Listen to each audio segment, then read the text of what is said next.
Welcome back to Mental Math. This integral looks intimidating. A standard approach might involve a difficult trigonometric substitution, which would eventually lead to the answer. However, there is a far more elegant and insightful method that avoids complicated calculus altogether by revealing the problem's hidden geometry.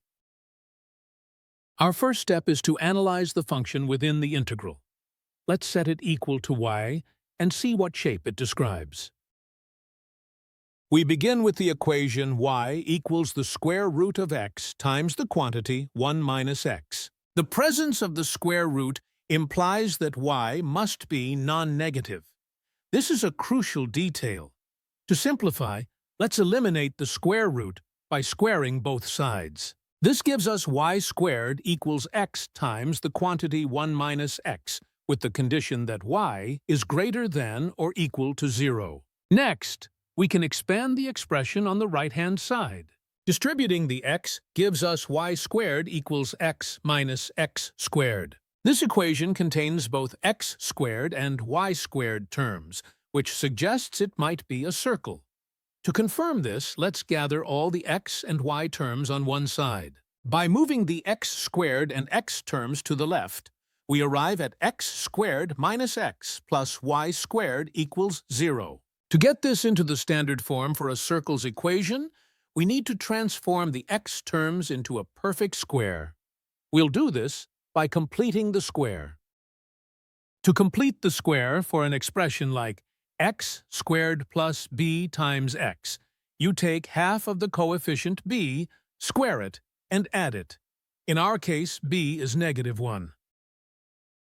So we take half of -1, which is -1/2, and square it to get 1/4. This is the value we need to add.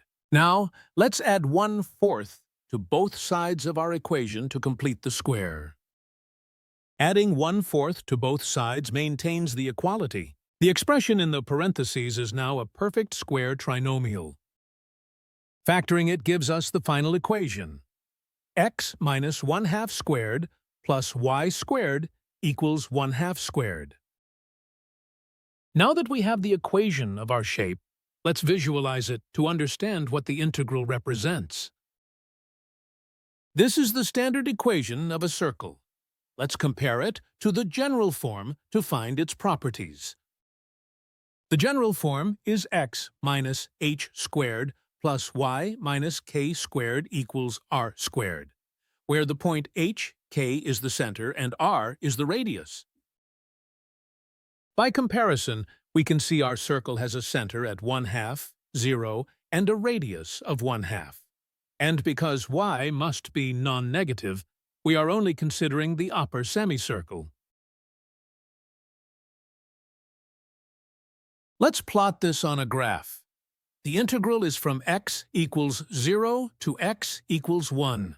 The resulting shape is a semicircle sitting on the x-axis, starting at x equals 0 and ending at x equals 1. The definite integral from 0 to 1 of our function represents the area under this curve.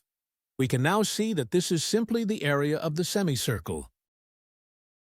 The final step is to calculate this area using the simple geometric formula.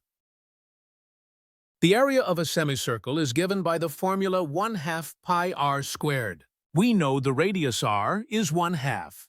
Let's substitute this value into our formula. This gives us the area as 1/2 times pi times the square of 1/2. First, we evaluate the term in the parentheses. 1/2 squared is 1/4. Now we perform the final multiplication. Multiplying 1/2 by 1/4 gives 1/8.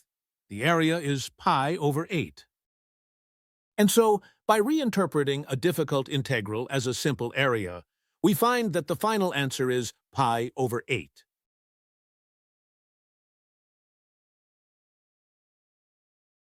Thanks for watching this geometric approach to integration. Sometimes the most elegant solutions come from stepping back and seeing the bigger picture. If you enjoyed this fresh perspective on calculus, please give this video a like and subscribe for more mathematical insights.